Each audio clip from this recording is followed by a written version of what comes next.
listening to Faithful Friends, our new interfaith podcast where a rabbi and a Catholic deacon sit down to talk about life, faith, and the places where our stories intersect.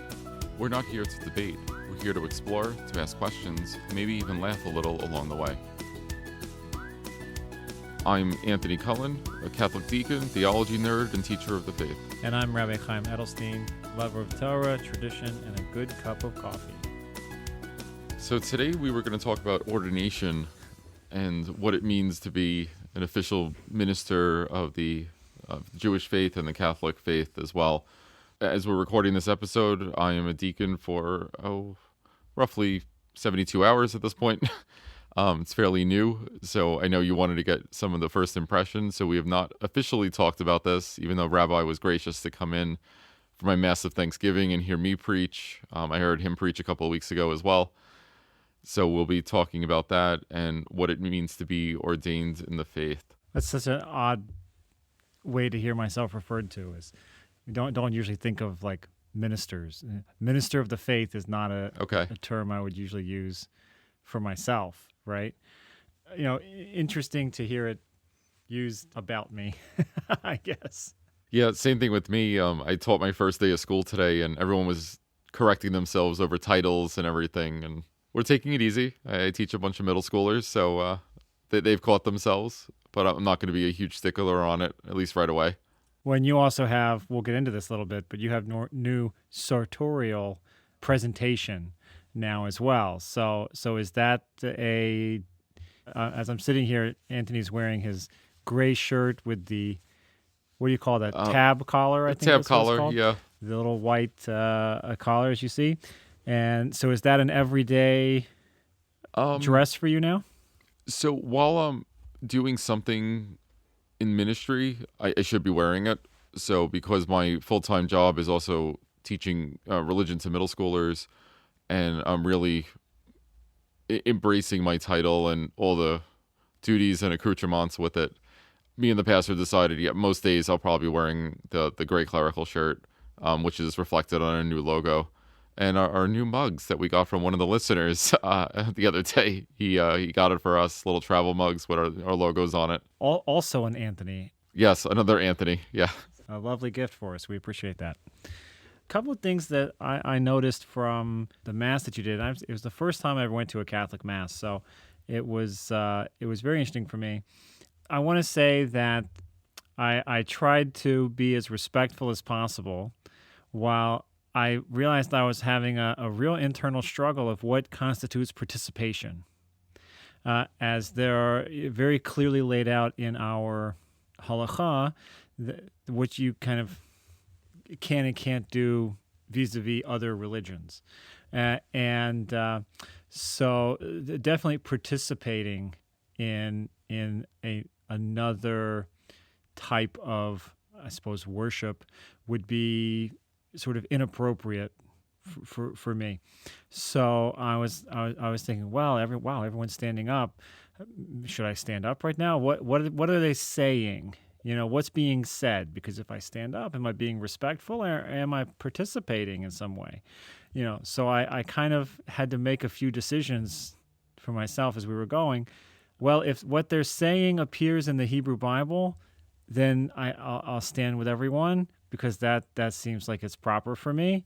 But lest someone were to look at me and say, whoa, look, the rabbi is saying the Lord's Prayer or something like this, I'll have to sit down for certain of these things. So it was an interesting experience just for me personally, trying to understand how I could or couldn't participate in some ways. But I was very struck by a couple of things that I made a few notes of. The first being, I pulled into your parking lot Sunday morning, maybe 5 till, which typically speaking for us is like an hour early, okay? And I noticed it was packed, and people were like, a few kind of stragglers, I guess like myself, were like rushing to the door. I thought, wow, look at this. Not only are people on time, they're like jogging to the door to be on time. And of course, I was glad that I got there that few minutes early. I would have missed you, coming in with the sort of very pageantry, everything that you had, which was really also very impressive. And that's really kind of the second thing I was really struck by, was the amount of visual symbolism that went through like the whole service. I mean, everything there's so much visual cues and aids and meaning, and that I think takes me to my first question about the Mass. And I know we'll get into the topic of real ordination ritual, which I know I couldn't be at. It was a Shabbos morning or Saturday morning, but I did see some of the pictures from that, and I have some questions there as well. But one question that I did have is, you were wearing I don't know the names of these things, so you'll forgive me, a green sort of over cloak, and so was Father Gary, right? Slight differences, yes. Right. Yeah, yours was much more plain. I know it's solid green, and his had more ornamentation on it. But then the other deacons were wearing like cream color, kind of an off-whitish cream color. So why were you wearing green? Because you were all the same ordination level, right? Yeah. Some of those were your classmates. Is that correct? Okay, these are all deacons, but Anthony's wearing green, and the only other person who's wearing green is the priest. So what was happening there? Sort of. So what you came to was very unusual. I had a lot of friends there who were deacons, and there were actually priests there as well. So the main rule is, we talk about visual and pageantry and such, and there are levels of symbolism to everything. We're in the season what's referred to as ordinary time, so it's to grow in our faith more. It's a good bulk of the year. Green, like vegetation outside, should be growing. That's where green kind of comes from.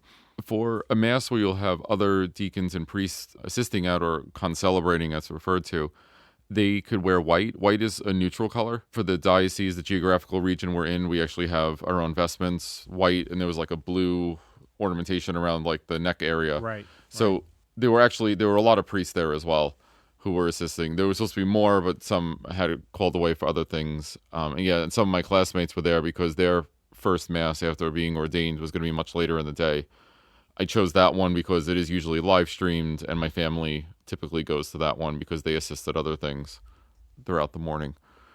And also the difference between a deacon and a priest, the deacon vestment, referred to as a dalmatic, there are sleeves on it, technically, that were there, where the priest one is more circular shaped and fuller. So yeah, there were slight differences of the whole thing. But unless you know, I guess you wouldn't notice. But yeah, that must have been pretty striking, because this is almost like a lot of Catholics who only come to Mass a couple of times a year will come for the longest Masses of the year. Well, for us too, right? We get people who only come once, twice a year. They come on Yom Kippur. It's a 6-hour service. Right, which is not typical. I mean, even ours, frankly, me and Father Gary were quite happy. We were done in 55 minutes.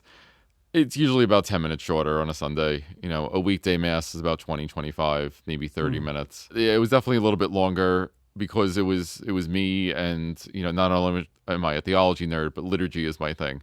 I knew all the options and where to do all the fun extra things that a deacon can do, and I kind of threw it in there. We had more smells and bells, as it's called, with incense and music and such. So, and there was a lot of my students participating and a ton more family. We wish it was that crowded every Sunday, but it was a little different. It certainly was a lot of people, and that it was packed, and it seemed like people were there on time. Yeah, for the most part, yeah. For me, I'm thinking, wow, maybe it's because Anthony's the deacon at this church. Maybe these other guys are from elsewhere. Maybe it's that kind of thing. Maybe it's because he was leading some of this, more of the stuff. So it's very interesting how you use different colors and different garments to distinguish people. It gives us a little bit of, when I was working as a chaplain, what we would call collar envy. As a rabbi working in a hospital, you walk into a room and people think maybe you're the doctor, maybe you're the social worker. You have to explain yourself before people know who you are. And if you're the priest, you walk in the room, everyone knows who you are. Yeah, no matter what the faith, right? They see the collar on, and it's like, all right, see the this collar, is somebody. And that's it. I know who that is. That's the chaplain, Right. Funny story. When I was working as a chaplain in the hospital, the priest who was there told me one of the reasons that they changed one of the rites anointing the ill, which I guess used to be referred to as last rites. I don't know if this was true, but this is what he told me. He said they had to change the name of it, and when they do it and offering it to more people, because it got to a point the priest would walk in the room and the families would start crying, "Oh no, the priest is here, he must be dying." And so they changed some of the title and wordings and these types of things so that the priest could walk into the room and everyone didn't break down into tears. And I thought sometimes the liturgy and the rituals have to change to accommodate people where they're at, which is always something I think is very interesting. And it's a little bit off topic. Thinking about the clothing that the church has for their clergy, I always think of that story. Okay. It's interesting. So a couple of weeks ago, I had a medical procedure done, and I wanted to receive that sacrament of anointing of the sick prior. So even though the Roman Catholic Church is enormous, our marketing is terrible. Most people still think of last rites and it's the end and all that, and it's not. I received that sacrament a number of times over my life for various things, and to kind of help with the marketing that we apparently don't have with the church when it comes to telling people, no, it's really not for the end. It's for the church praying with you and asking for not only healing of body, but healing of mind and soul as well. I actually received the sacrament in front of my 8th graders. The pastor of my parish, Father Gary, came in 5-10 minutes. He did the whole thing in front of them. This isn't the end. You're participating with us. It doesn't need to be a private sacrament at the end of your life. The term last rites was more of what the public perceived it to be. That wording was never really used. It's commonly referred to today. So the sacrament of anointing, receiving communion, going to confession, because even if something does go wrong in that surgery, I'd rather be prepared than not receive anything and, be unconscious or my wife preparing my funeral at that point. Sure. Let me go out being ready. The church has the sacraments and let's receive them. Now, I know for other faith groups, sometimes a type of anointing is used in the ordination rituals. Correct. So let's get into the meat a little bit of the episode today with specific ordination ritual. And I saw a picture of you and all of your classmates laying on the floor, which I thought immediately of our Yom Kippur service, where many people, not so many in my congregation necessarily, but I encourage them to do it as well, will lay down it several times throughout that service. So interesting to see that show up in your ordination. And then I also saw a picture of, I assume this was a bishop, is that right? Mm-hmm. Putting his hands on your head as well. Sure. Walk me through your ordination. We'll compare and contrast a little bit and maybe even get into what it means to be ordained and some of those things. Sure. So I guess we could start with the definition of the whole thing. So by our canon law, like the church laws of the church, it says that holy orders are for baptized men in the Catholic faith that were permanently marked to be set apart as sacred ministers to serve the people of God in some sort of specific way. Holy orders, I heard it described as like a 3-layer cake. It's still cake. There's a different ranking structure. So every man who's in holy orders receives the order of deacon first, and it's the laying on of hands that the bishop prays. That is the major part of the sacrament at that point. As a priest, his hands would be anointed. As a bishop, it actually takes 3 bishops to create another bishop, which we'll put a pin in that because that shows up on your end as well.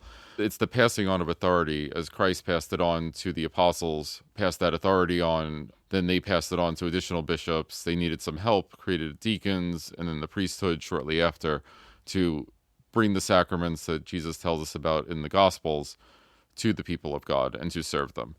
So that's kind of the long and short of the whole thing without going into a full thesis. As a deacon, the laying down on the floor face down, priests and bishops go through it as well during the ordination. They sing what's called a litany of saints, where they'll ask the saints a specific list. Saints Peter and Paul, pray for us. And it's this dialogue back and forth with the choir where the people of God are praying for you along with those who we know are in heaven with God to pray for the new ministry that will be started.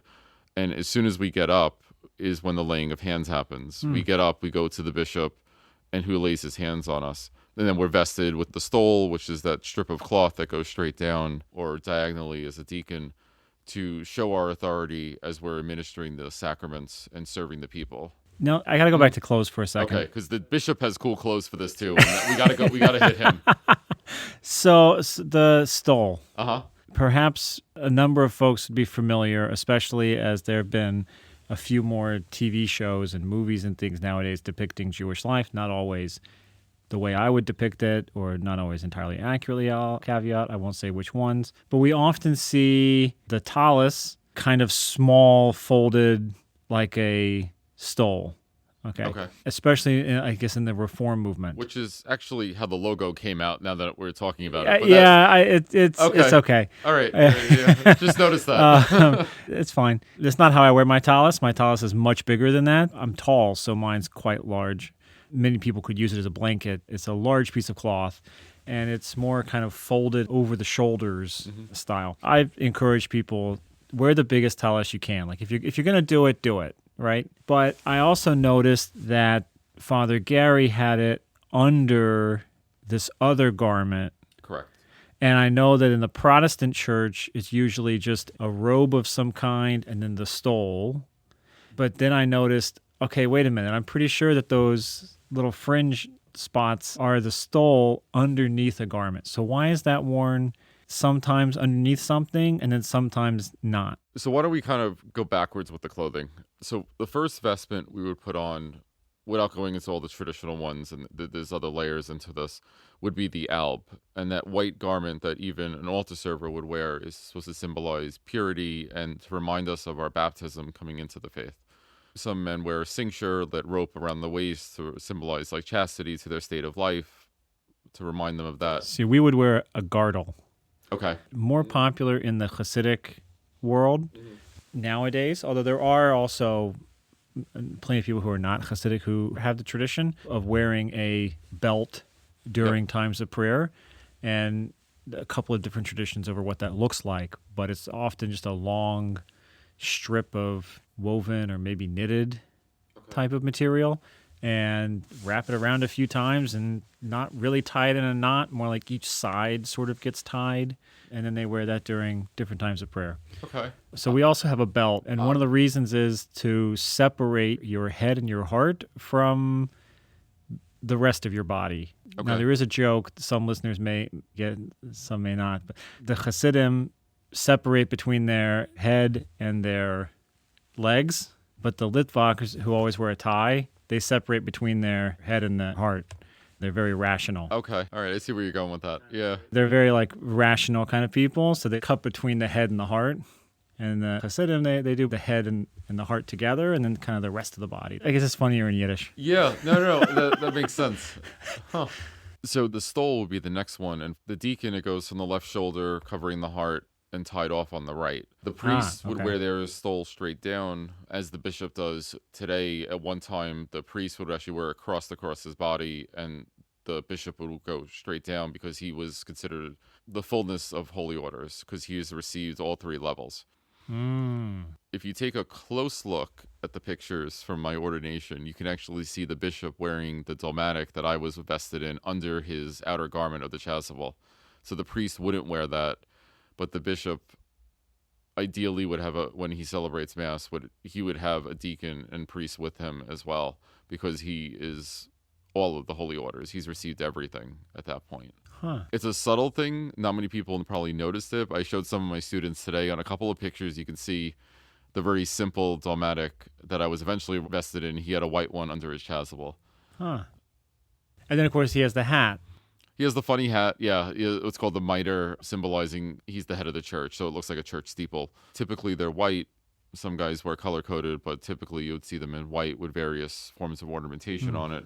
And he would have a staff in his hands, like a crook of a shepherd, because his job is to shepherd the church and to lead them and to guide the flock. Wow. And you only need one bishop to make a priest or a deacon. Correct. So the deacons, the laying on of hands, the priests would actually have their hands anointed with oil, much like David was when he was anointed king, which comes up actually next Sunday's readings from the second book of Samuel.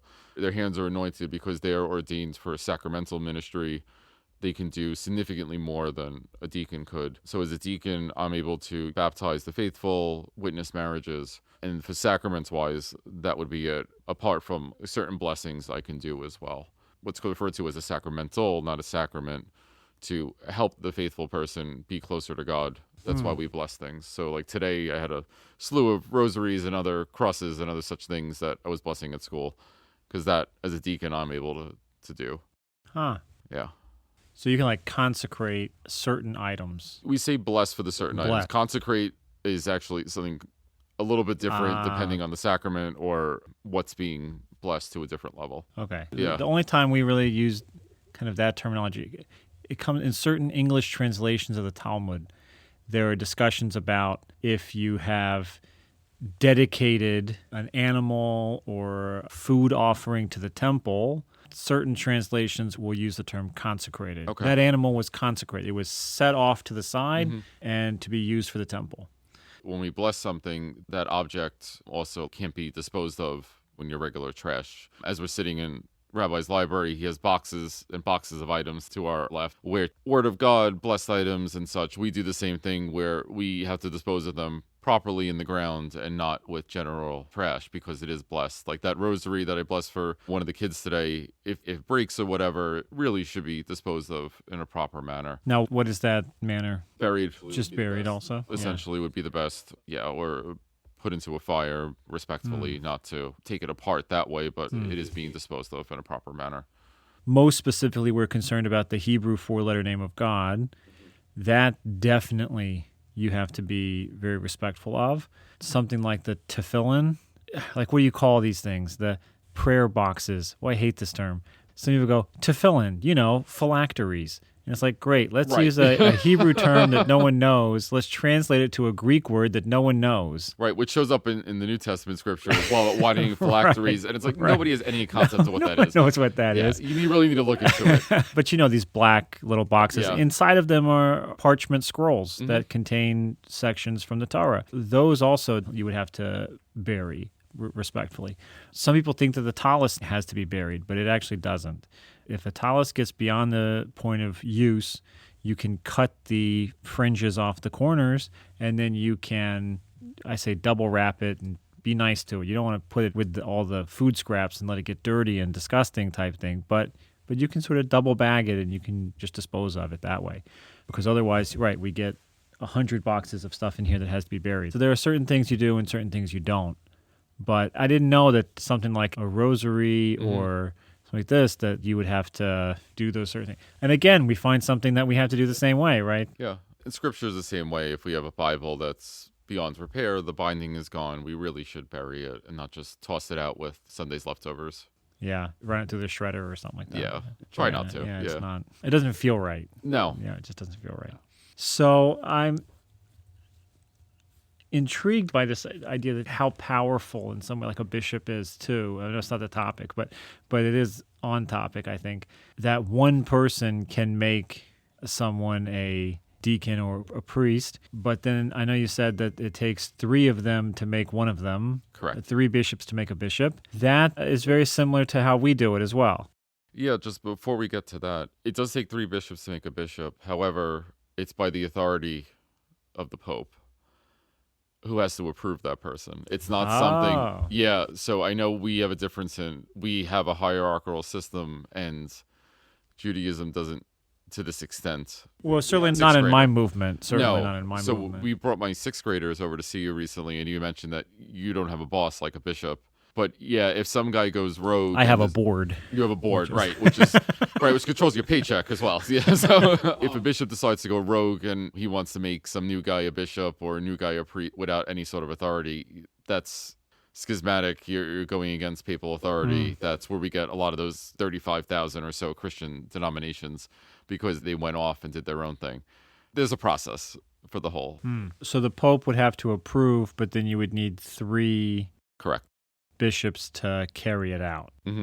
Or 1 to do it and 2 to witness. Technically, it's a principal consecrator and 2 co-consecrators. And there's a website you can actually look up everybody, and you can see the line till about the 1500s. We have a pretty accurate records. It goes back to this one cardinal, and it doesn't have a date, but we know he's about before 1540 or so. And the joke is if we can get past him, we could probably go all the way back to Jesus at that point. But the line just kind of, we know traditionally it does keep going because of that continued succession. Just as Jesus laid his hands on the apostles, we know that laying on of hands has kept going for 2,000 years. But concretely, about 1,500. Wow. So we kind of have the opposite in a way. We have a really good record up until a certain point, which is right up to about 359 or so. And then we lose the chain a little bit. Okay. So when I was ordained as a rabbi, it was a fairly simple ceremony. And in other groups, it might be even more simple. In Israel, now there's an exam. You basically go take a very long, detailed exam. And if you pass it, you're a rabbi. So I guess sort of like passing the bar. Not exactly a ceremony. Now, your teacher who prepared you for that exam may do a ceremony for you, but they don't have to. And you still kind of get the title, whether they did or not. In the U.S., I guess we like the pageantry a little more too. At my school, the Jewish-Theological Seminary, we have a nice ceremony that they've been doing since maybe 2012. And before that, they didn't actually do a separate ceremony. It was part of the master's degree graduation ceremony. When you walked for your diploma with the master's degree, then they also conferred upon you the certificate of rabbinic ordination, and it was very short and kind of small. The students asked for something more and said, we would like 2 separate ceremonies, and we would like the rabbinic ordination ceremony to be a little more rabbinic and a little more ordination-y. And so they changed it and made a really nice kind of ceremony from it. So we came in, and there's speeches and there's different things, but then the core of it is to come up, you have your mentor, they might give you a blessing, and then the Beit Din, the 3, not always rabbis, usually what they've done is the dean of the rabbinical school, the dean of the cantorial school, and then someone else of importance. Sometimes it might be the chancellor if they're also a rabbi, might be an associate dean. The Beit Din, in my case, was the dean of the rabbinical school, dean of the cantorial school, and the associate dean of the rabbinical school. And we came up. We were earlier in the day presented with our talus. So we had that. And then my year was a little interesting because it was COVID, so no one was touching anyone. So I actually didn't have a real smicha, a real putting on of hands of any kind, although in other years, usually the mentor will kind of do that. Often in the same way that a parent will bless their child, which we do like on a Friday night. The parents put their hands on the child's head and they give them the priestly blessing from the Torah. So often your mentor would do that. And then the Beit Din confers upon you the title of Rav. The wording they say is Yikareh Shmeh B'Yisrael Harav, and then they say your name. So like my Hebrew name is Chaim Eliezer ben Avraham. V'chacham yikareh v'rav yikareh, which means may your name be known in Israel as Rav, your name, and a wise one you shall be called, and master or Rav you shall be called, which is very similar language to what we do at a baby naming. Or it used to be more often if someone was very ill, they might change their name as a way to confuse the angel of death. So if you're very sick, you can change your name, and then it can help keep you alive. Okay, the angel of death loses track of you. They have your name like a warrant, and then they find you and they go, wait a minute, I'm looking for this guy. You're saying your name is something else? Oh, better go find who I'm looking for. So, but also, if you come out of a traumatic kind of experience in some way, changing your name can be a nice way to kind of move on from it. So there's other reasons as well. So this kind of yikareh, this you will be called or he will be called, is really a name change. And that's reflected in when you sign something or when you're called to the Torah or anything using your name. I joke all rabbis have the same first name, but it's also true. It's Harav, the rabbi, right? So it's really kind of a naming ceremony. And that's kind of it. I mean, there are nice speeches and there are nice things, but that's the core part of it, is that kind of name change. Not that we use it, but technically my title is Chacham, like a wise person, Chacham Rav, but no one uses that. But it is what they said. People should call me Chacham. So it's not outside of convention, I suppose, to use that. But no one does. I think it's a modesty thing. I certainly would be uncomfortable if someone called me a Chacham. The actual title is Rav. Rabbi is my Rav. Okay.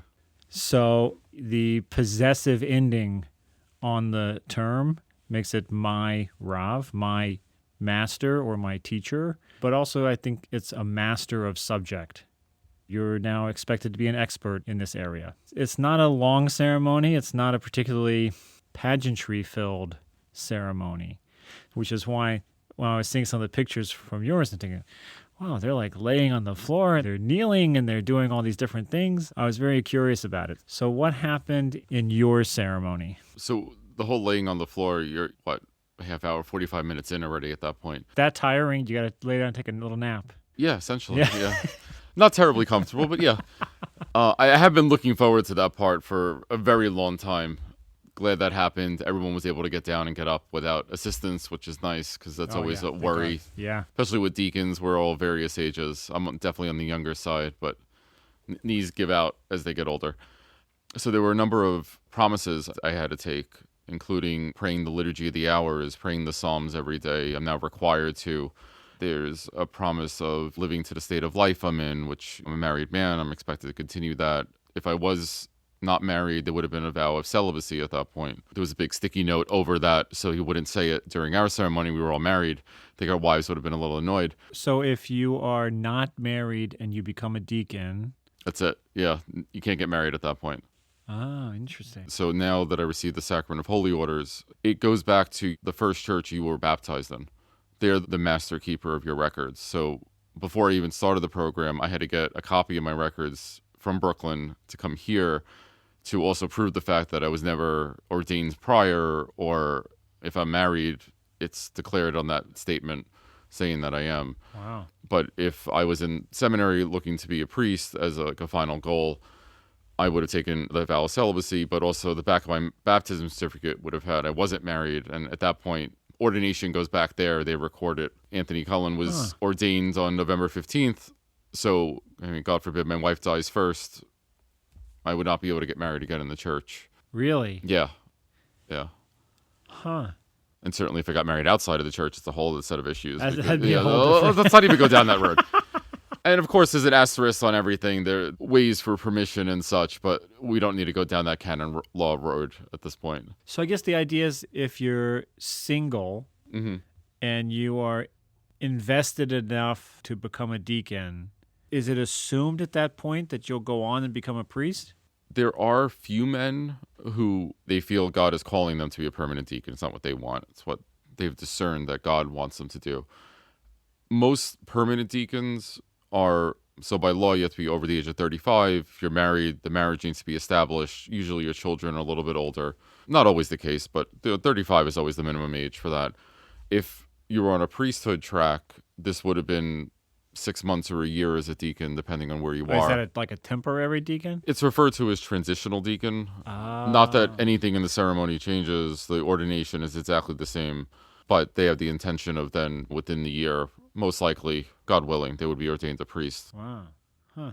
It's just such a different situation for us. I recall when I was in undergrad and I would spend time with the Chabad rabbi on campus. Very lovely guy. I loved his family, and he was influential on me in his own way, or in my own way, maybe. You know, he was Chabad, and they're like very related, and they all know each other. And if you say like, "Oh, I was in wherever," they go, "Oh, that's so and so," and then they know like who's there. They just had their big convention. Actually, this is mid-November. We're recording, and they always have a photograph of all the guys who come to their convention. You know, it's 4,000 or 5,000 guys who go to this convention of theirs. Incredible stuff they're doing.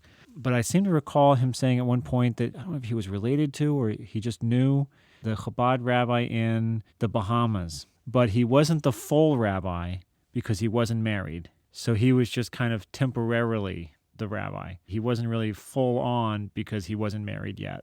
And that is a kind of common viewpoint. I remember, my last maybe 2 years of the seminary, it was a lot of pressure on a lot of students. If we don't find someone now, we'll never find someone, because who wants to date the rabbi?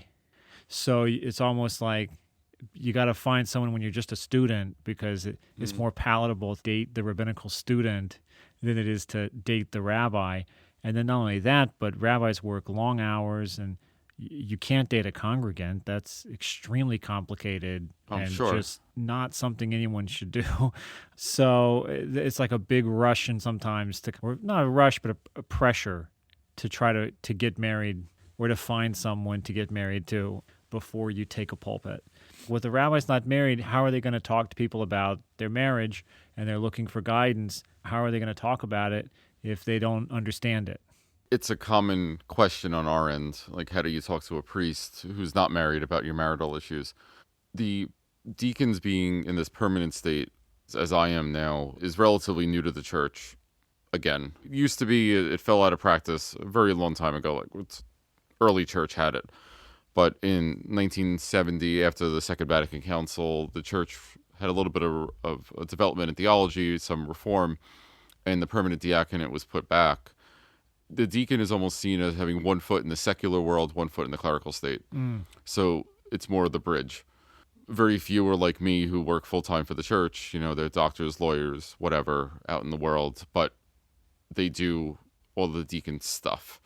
They'll do the funeral services on a Tuesday night. They'll preach on Sunday. They'll do the baptisms on Saturday, a couple of weddings. They'll still have that foot on both sides. And when people come with marital issues, they might be more comfortable also talking to the married guy who has a couple of kids. And makes sense in a lot of ways, but if you're already married, you can stay married. But if you're not, then you can't get married. That's an interesting... Fun fact that in this part of the world, in the Diocese of Trenton in central New Jersey, I think I heard 5 priests in the Diocese of Trenton that were married permanent deacons at one point. Their wife passed away. Not everybody does this, but they discerned that maybe the priesthood would be right for them.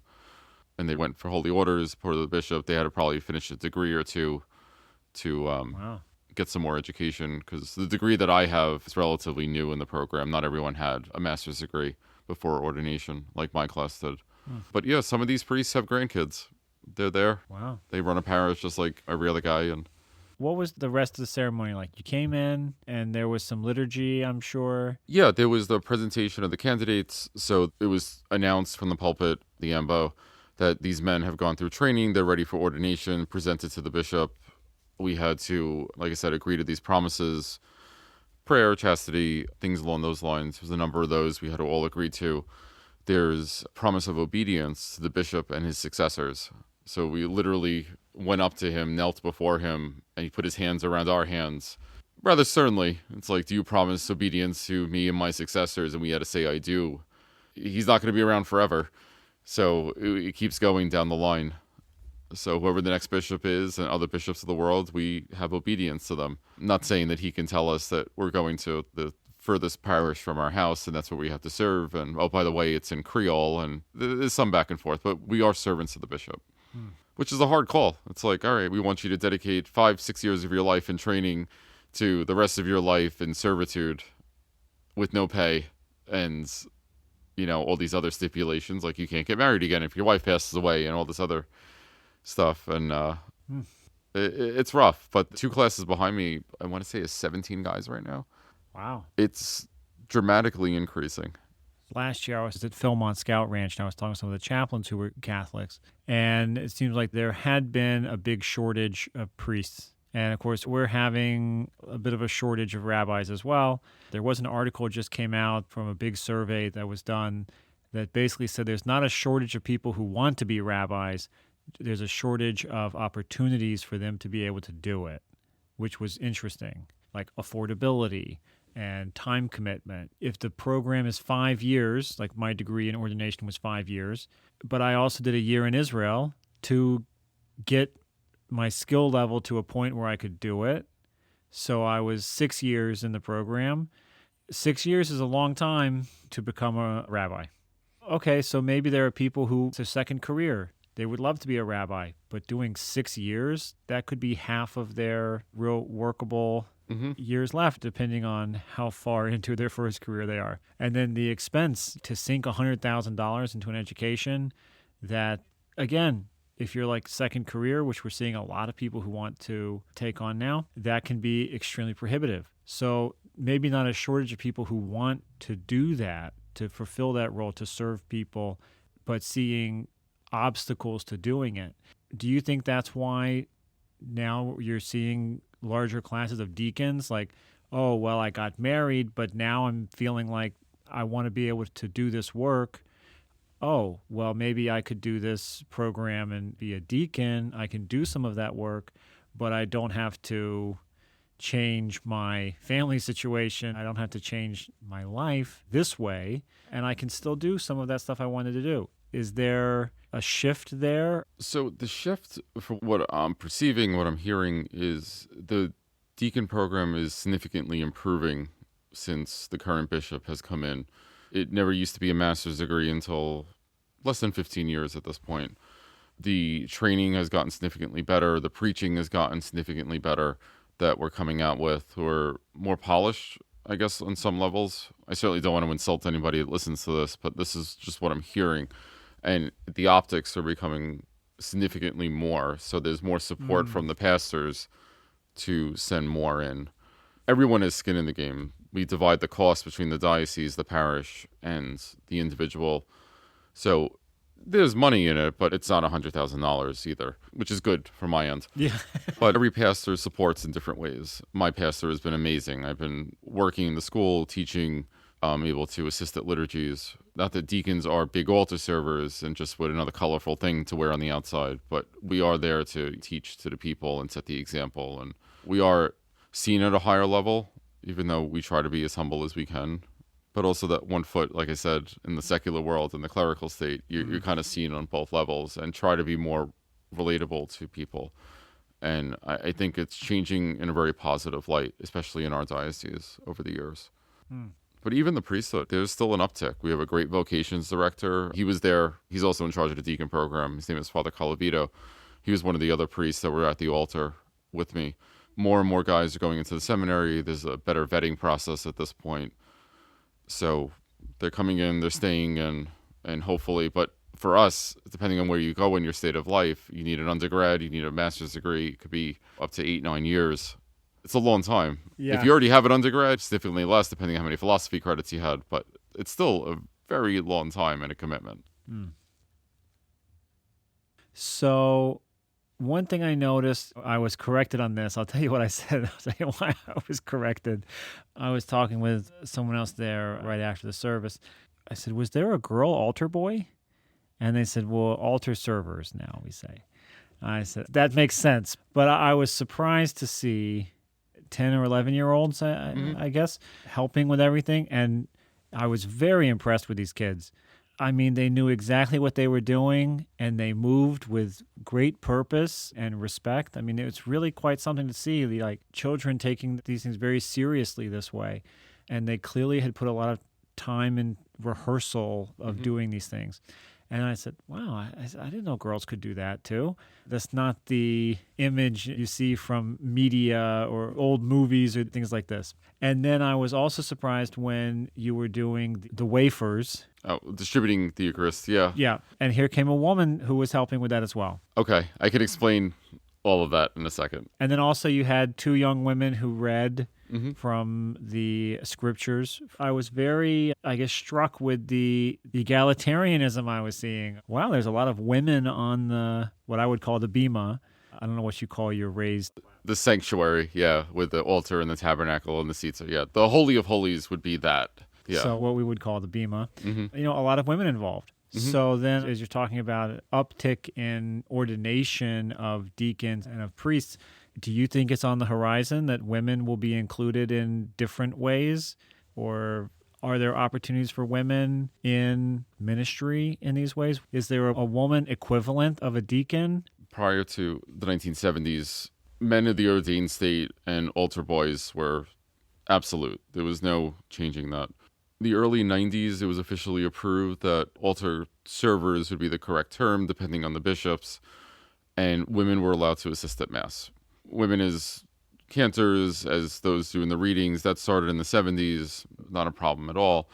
At my Mass of Thanksgiving for the ordination that you were at, All my students were a part of it.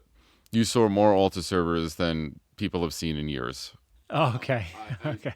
Yeah, like I said, not normal. Pulled out all the stops. There was another gentleman there. His name is Fred, younger guy in his 20s, who was wearing something a little bit different, cassock and surplice. It was like a black garment He had the black thing with like a shorter white belt. Right, Yeah. right.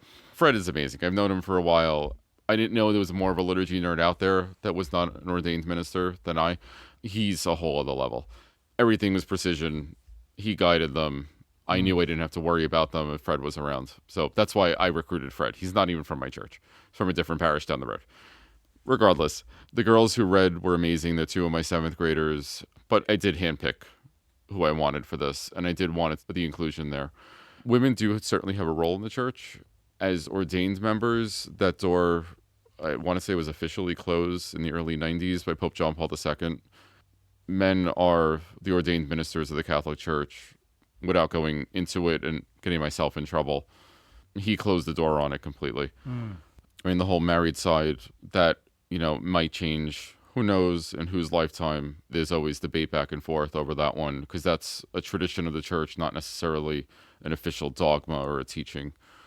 But as of now, Roman Catholic Church, baptized men who are single, not married, are those who are ordained to the priesthood and to the episcopate to be bishops. And even on the Eastern churches who do have married priests, married bishops are unheard of, as far as I know. Yeah, I mean, for us, it's a fairly new development. For the conservative movement, the first class of women admitted into JTS was in 84. So I guess they graduated in 89. Okay. The first class, it was kind of like experimental. And by the 90s, it became much more normalized. Although still, today, in an average class at the seminary could be over half women. And then, of course, highly represented. And this was only from, I want to say, 2012 or 2014, that you could be ordained as an openly gay rabbi.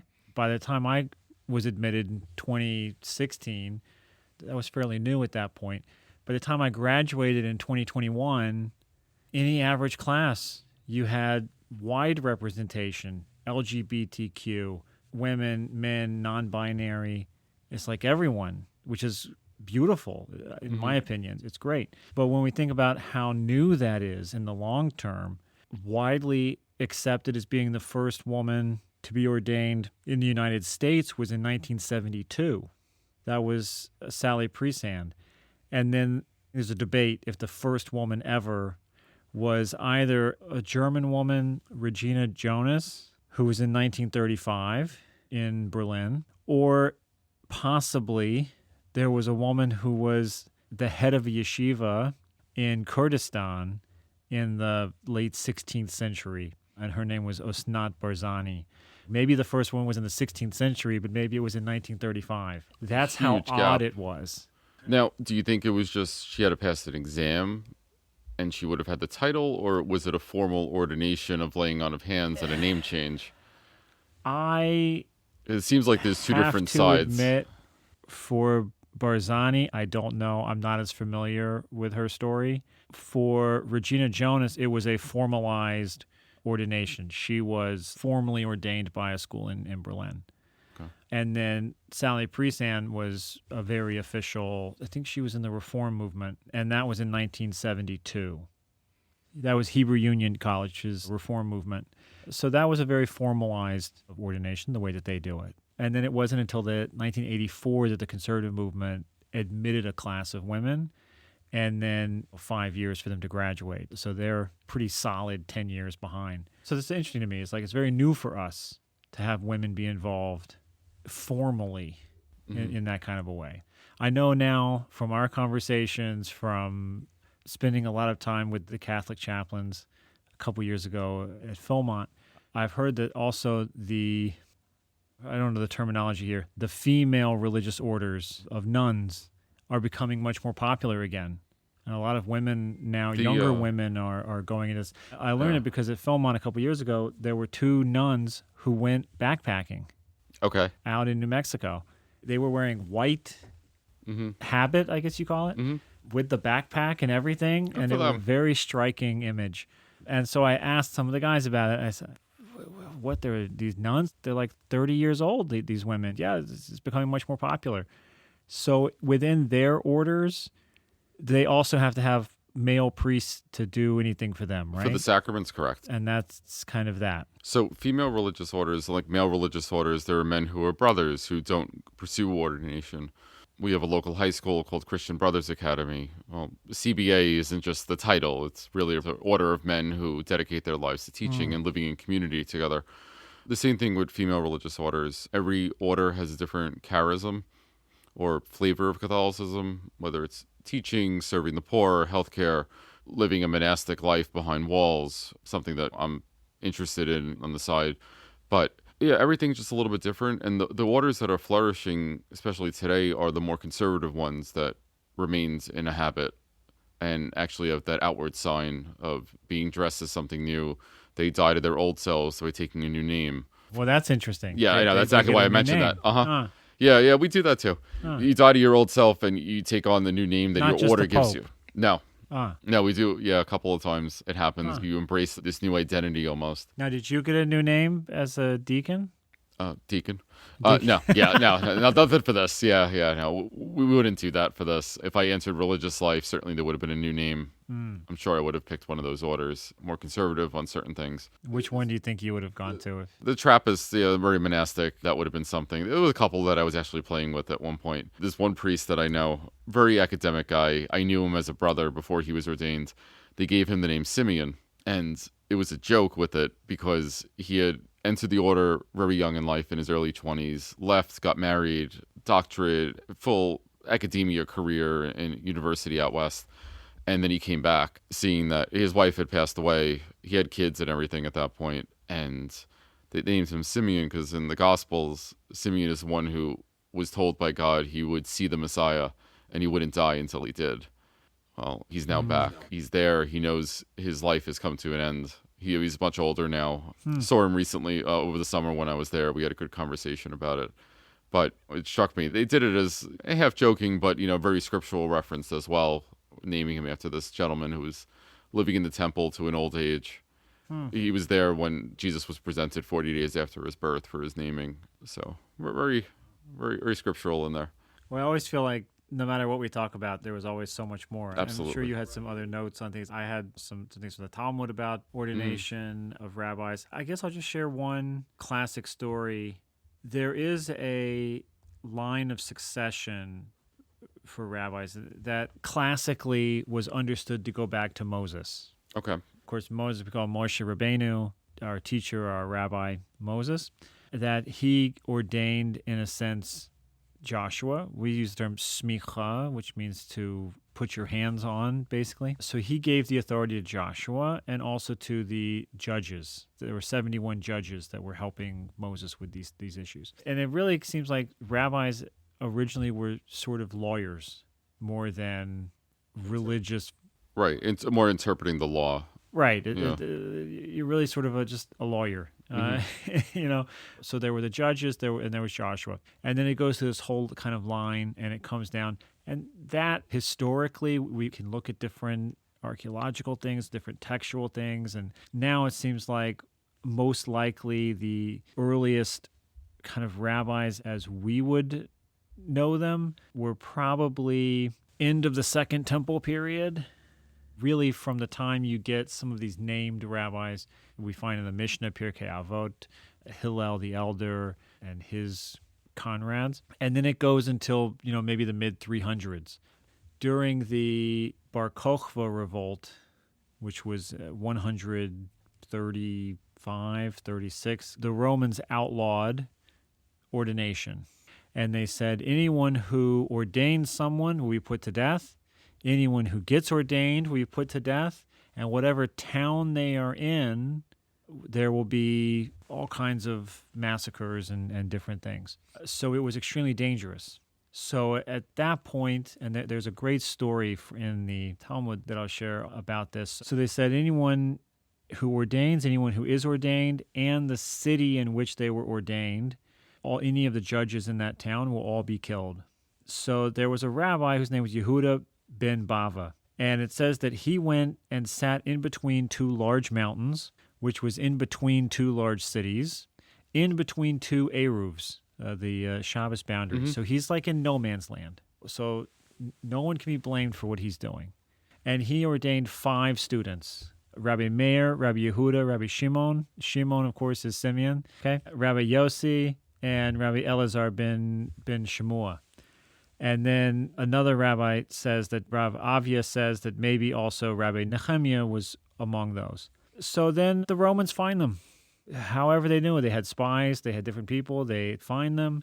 And Rabbi Yehuda ben Bava says to all of the new sages, you all should run. And they didn't want to. They said, well, what about you? You have to come with us. And he was very elderly at this point. And he said, what am I supposed to do? I can't outrun them. And I'm going to slow you down. My time has come. You all go and keep up the good work. I'll paraphrase. So it continues. These become well-known sages in the Talmud. Rabbi Meir, of course. There's an argument that says, but wait a minute, we thought Rabbi Akiva ordained Rabbi Meir. So they say that Rabbi Akiva did it by himself and that Rabbi Meir was too young, so no one accepted it. So they did it again here. Too young, like under the age of 30, too young? Well, he was like maybe 17. Okay. 30, I read, comes up as a big... At that time especially, the idea is you should be married, you should be settled down, you should be a little more mature, which I didn't understand. I mean, I became a rabbi at 30. I was ordained in May and I turned 30 in June. Was married, didn't have any children.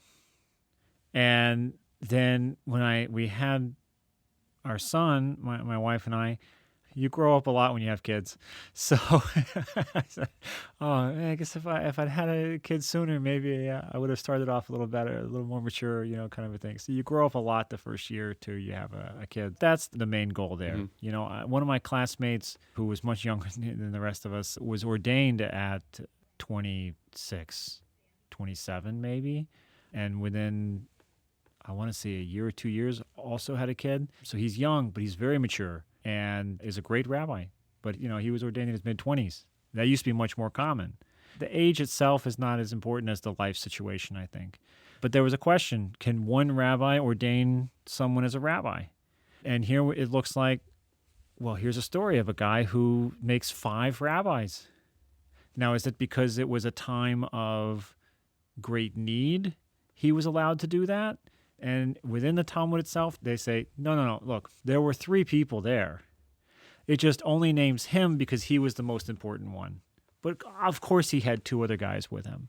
They wouldn't do it without 3 people. Maybe there was, maybe there weren't. Does it really matter in some ways? But nowadays, certainly, the schools will always have 3 people as a beit din.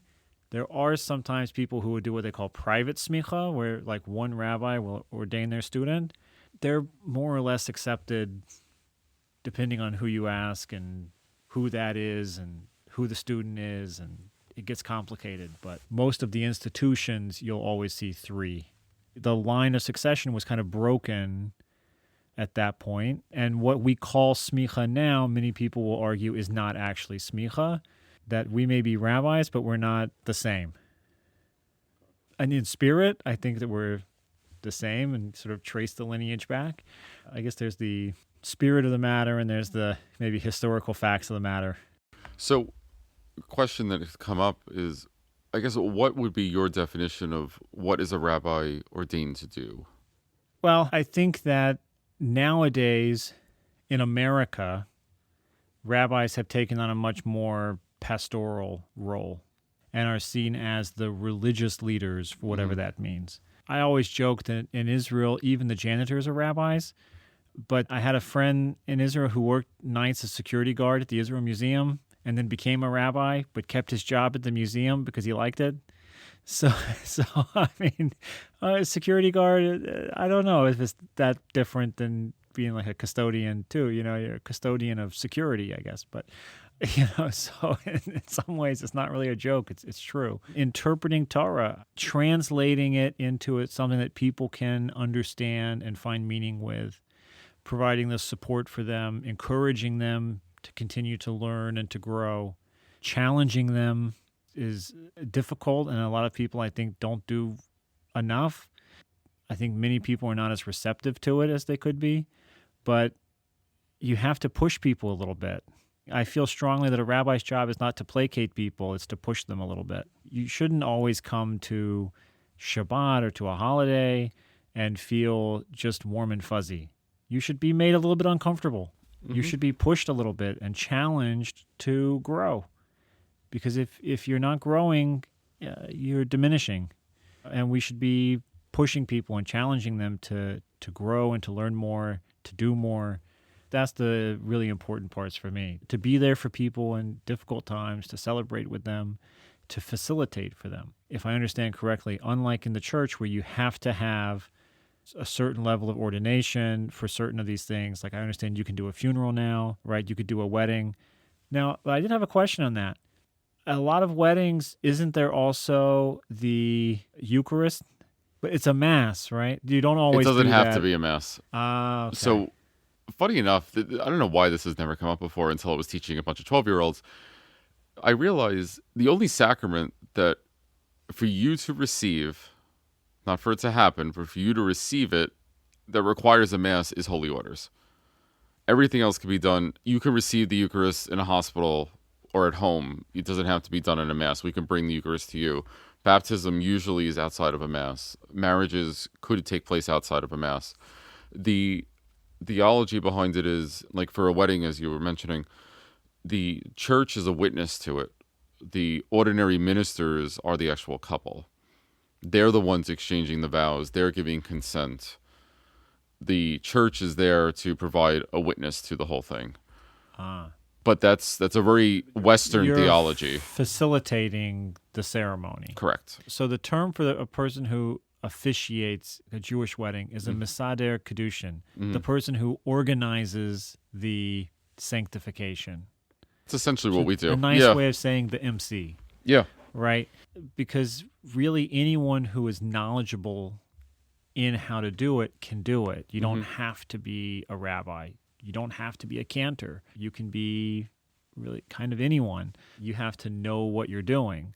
It happens to be people pay me to know this stuff. Right. So funny enough with that, this came up in school at one point. We were talking about there is a section of the marriage book. It does not need to be a priest or a deacon if the conference of bishops that runs that area deems it appropriate for a layperson who's not ordained. Ah, interesting.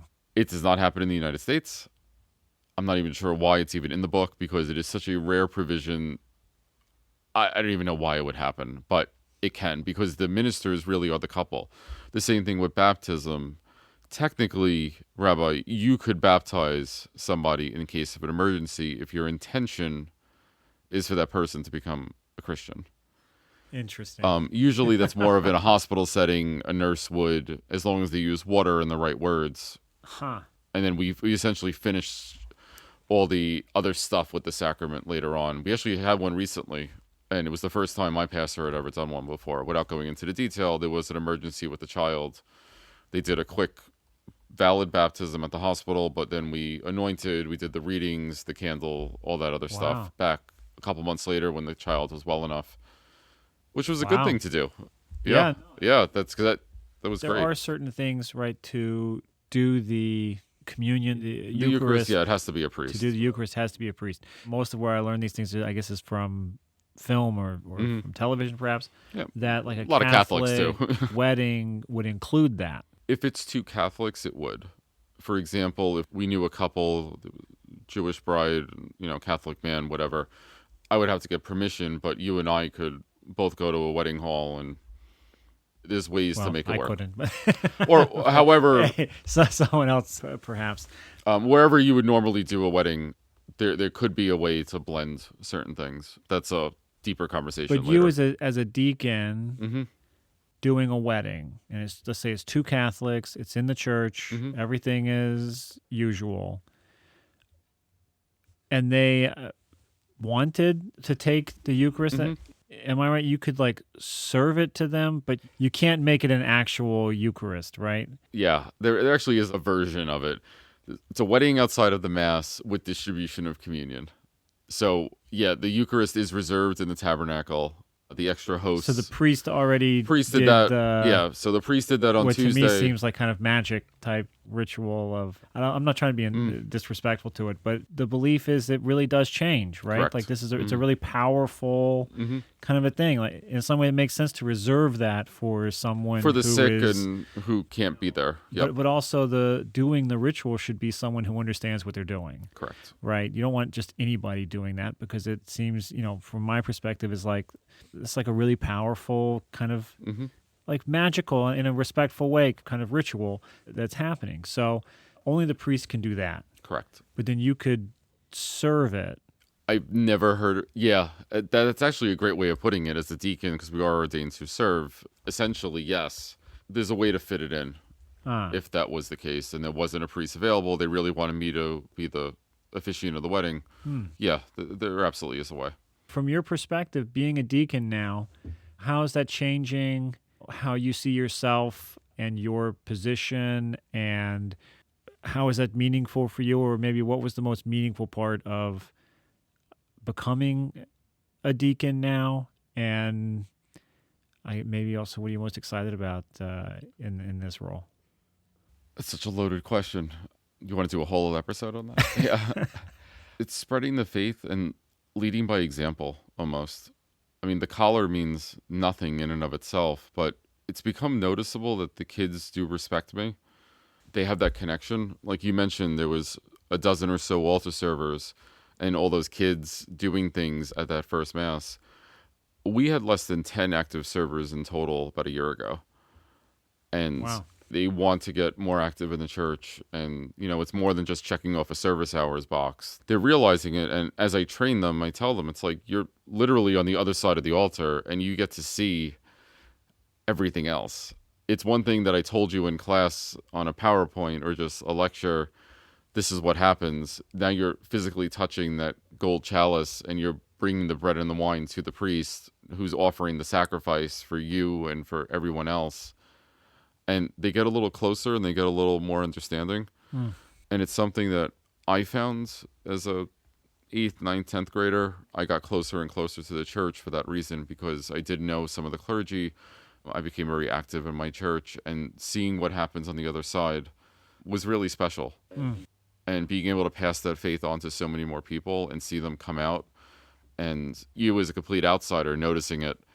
The church was packed on Sunday. It's crowded sometimes, but not like that. So that was huge. And I even brought that up in my homily that I preach. Like, we're here for a reason. We could have run from God over and over again throughout our lives, but we're here now. What else can we do with it? And I brought this up to the kids a couple of times, and I preached this once or twice. If a deacon is at the Mass, he has the last word. He tells people, and this is where the word Mass comes from. In Latin, it's ite missa est. Go, the Mass is ended. It's not passive. It's not, all right, we spent an hour here. I can go over to the diner and, do whatever. No, it's go and spread that word that you just heard. I was ordained to preach, and I have a letter from the bishop saying literally I can preach. It's referred to as my faculties of what I can do.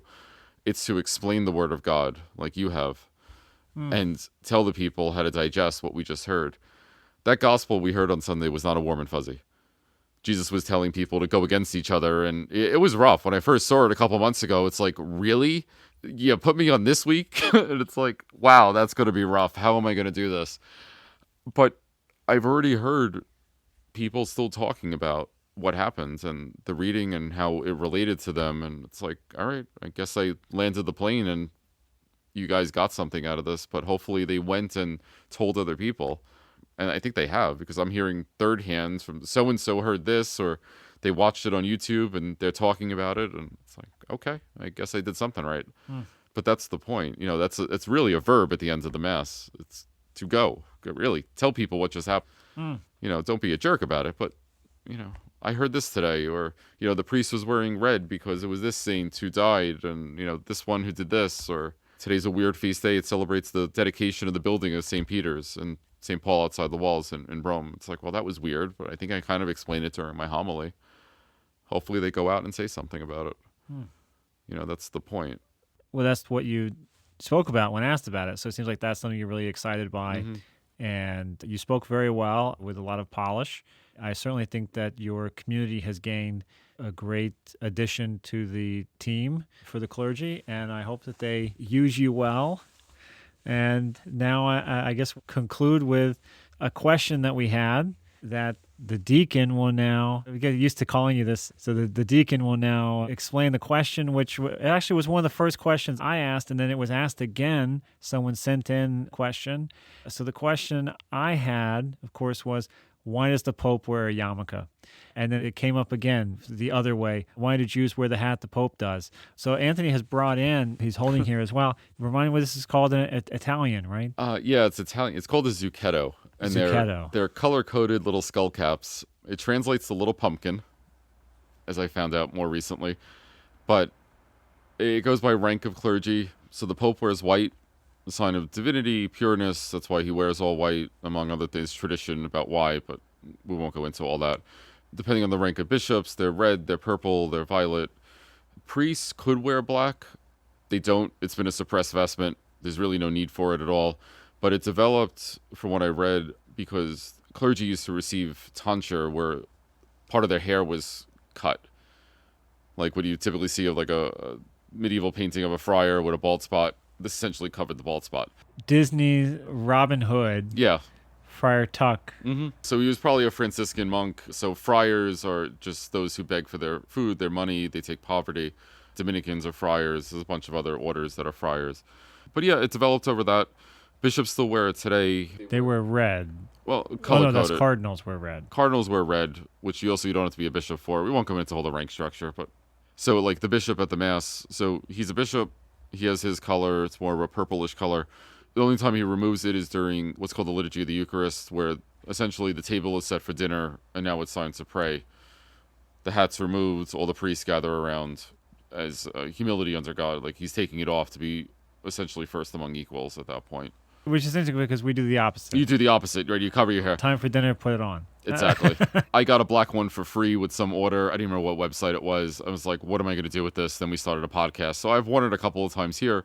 I couldn't officially wear it with anything, but I now have a black one. It's great because when you were here on Yom Kippur, yeah, I noticed that you had put it on. It's nice when the traditions overlap in a way that, and I hope I wasn't disrespectful. I didn't want to be disrespectful in any way that when I came, I kept my yarmulke on with the assumption that, well, if the priest can wear it for different things, then maybe it's not such a big deal. You actually showed up in a couple of pictures. There were people behind you that were friends of mine, and they took. I saw one of it. It's like, there's Rabbi. I see where he is.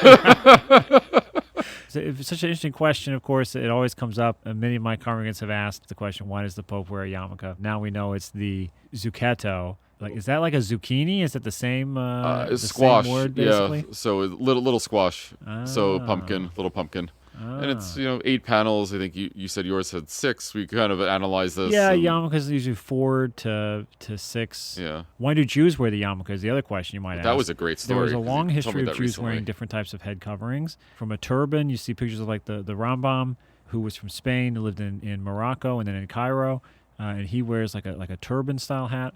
And nowadays, you'll see, of course, Chabad famously wears the fedora. Very different types of hats. So the ruling that Jewish men should wear a covering on their head, particularly in the synagogue, from what I've been able to find, really happened around the 16th century or so, when in Europe it was declared illegal for someone to walk into a church wearing a hat. So the Jews said, well, then when you come into the synagogue, you have to put it on. There was one guy who really did a lot of work to try to spread that and to make that really universal custom, with the idea being, of course, that by having something on your head, you remember that God is above you, that it's a sign of respect to cover your head as opposed to uncover your head. So we use the same things and we approach them slightly differently. Again, we're seeing the similarities in these things as well. I think we have to cut it off. I think so, I too. think we could keep going for hours with this, but I think it's time maybe to wrap it up. You want to give us a final thought on ordination? You have the final word. All right, I have the final word. So during the ordination, after I'm ordained, I'm vested. I go back up to the bishop, and he has this book of Gospels. It's a big book, because that's the most important part of the first part of the Mass, reading the Gospel, who the deacon gets to read. And I kneel in front of him, he hands me the book, and he tells these words: receive the Gospel of Christ, whose herald you now are, believe what you read, teach what you believe and practice what you teach. And it's a beautiful set of lines. I twist it up every time I say it. That's why I had to pull up the text. But it is so true to, go out and really believe what was in these words that I get to proclaim at Mass and, explain to the people. And, the final words I would have to say is, as the deacon ends the Mass, he tells people, to really bring what you heard back into the world. I would say the same thing to all the listeners. Go, the show is ended. Go forth in peace, proclaiming the word to everyone you know. Amen. I'll say right. after that. Yeah, thanks be to God. We're done. Do you promise respect and obedience to me and to my successors? I do. May God, who has begun this good work in you, carry it through to fulfillment. Receive the gospel of Christ, whose herald you have become. Believe what you read. Teach what you believe. And practice what you teach. We call on Chaim Eliezer Edelstein.